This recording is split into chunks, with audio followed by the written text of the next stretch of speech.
Bienvenue à la formation du logiciel TRUS 4.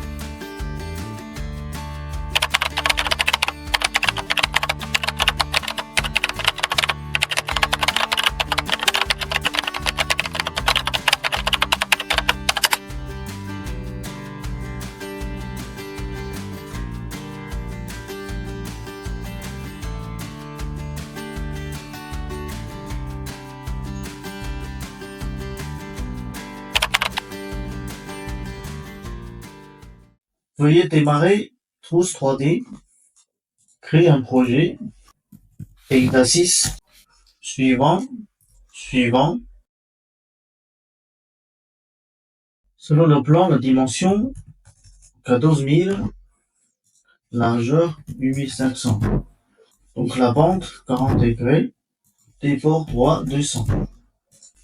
Pas débord. Alors talon 47. Ok, donc tout va bien. Ok. Alors on est rentré dans l'interface principale du logiciel. Donc si vous voulez vérifier les codes, donc vous pouvez cliquer sur l'imprimante dessin. Ok. Alors ensuite, on va créer le couple habitable. Permettre un groupe. On va d'abord supprimer ce lot. Après, ajouter deux pentes. Pas au début et la fin. On va poser une fermette contre le pignon. Alors, on va choisir la quantité de fermettes. Donc, on voudrait positionner 22 fermettes avec un anthrax de 589. Ok, suivant. Pour créer une fermette couple habitable, il faut choisir fermette habitable. Créer la fermette. Pour définir la dimension habitable, il faut cliquer modifier la fermette. Donc ici, je peux modifier la dimension habitable. Par exemple, ici, la largeur du comble, c'est 4200. Donc la hauteur, c'est 2500. Alors ici, il y a un petit détail très important. Alors il faut définir section d'entrée. Ok? Donc maximum, c'est 247. Ok? Alors, ça veut dire que la section d'entrée est 247 plus hauteur 2,50 m. Alors, suivant. Alors, on peut choisir la triangulation. Alors, ici, un petit détail. Donc, si vous voulez créer une fermette sans entrée, dans ce cas-là, vous allez cliquer sur non. OK? Alors, sinon, c'est oui. Donc, suivant. OK. OK. Là, on a créé la fermette. Alors, ensuite, on va descendre ici pour ajouter la charge. Donc, plafond 0,25. Donc, sol dans comble habitable 0,5 kN par mètre carré. Le plafond dans comble habitable 0,20 kN par mètre carré. Après ici, charge d'exploitation 1,5. OK? Donc là, ici, on a ajouté tous les charges. Alors, on descend au résultat de calcul. Donc là, ici, on peut voir tous les charges sont ajoutées correctement.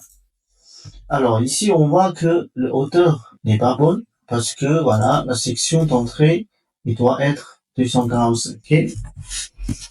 Et voilà. Donc ensuite, on va calculer la fermette F7, F8. Ok. Donc le logiciel, il m'a dit que le membre, ça passe pas. Ok. Non plus. Donc dans ce cas-là, on va changer la section, on va mettre 222. Ok.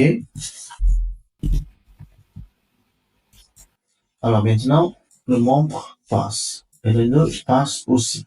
Alors ici, si on descend là, on voit que l'anthrax est toujours 600, mais en vrai, c'est 589. Donc voilà, vous pouvez changer pour optimiser un peu. Et voilà. Donc maintenant, on a calculé la fermette avec couple habitable entrée porteur. Alors, si la fermette est trop haut et vous voulez diviser la fermette en deux parties, et dans ce cas-là, comment faire? Alors, c'est très simple. Donc, on va double-cliquer sur la fermette. Là, on est rentré dans la partie trousse 2D. Alors, ici, d'abord, on va créer des nœuds relatifs. Alors, par exemple, si vous voulez, ici, je vais tracer une ligne. OK? Alors, je vais décaler 100 mm. Alors, dans ce cas-là, je peux ajouter un nœud. Ok, ça pourrait être ici. Voilà, et ici. Donc là, on voit qu'il y a un nœud relatif. Et ensuite, je peux supprimer les lignes. Alors, je vais convertir ce point à point absolu en divisant la bande en deux.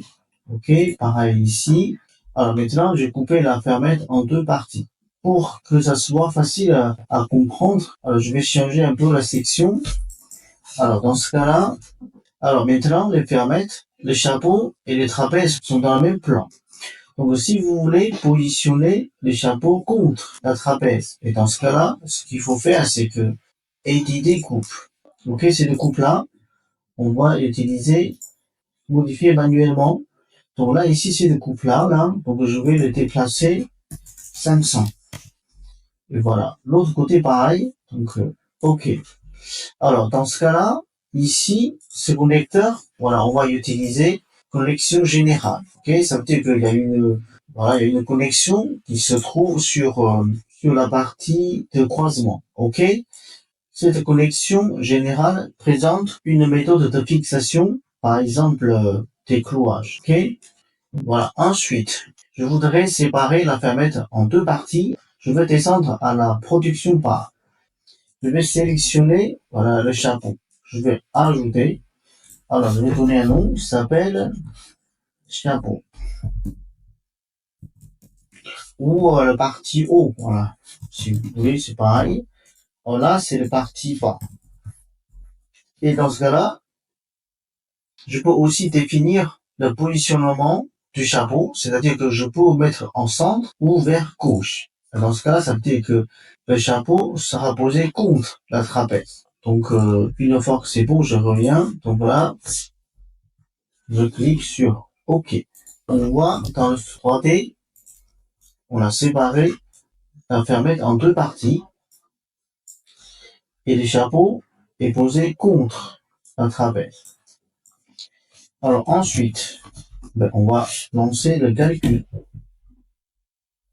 Alors, le logiciel m'a dit, alors ici, ça ne passe pas. Alors, dans ce cas-là, la solution la plus simple est d'utiliser un système. Ça veut dire que je vais utiliser un véhicule 1. Voilà, après, je recalcule la fermette. OK. Alors, maintenant, la fermette passe. Alors, si je lance la production, donc, vous allez voir que le logiciel a créé la fermette en deux parties. Alors, si vous voyez que ici, le logiciel n'a pas séparé les fermettes, alors il faut tout simplement cocher cette option.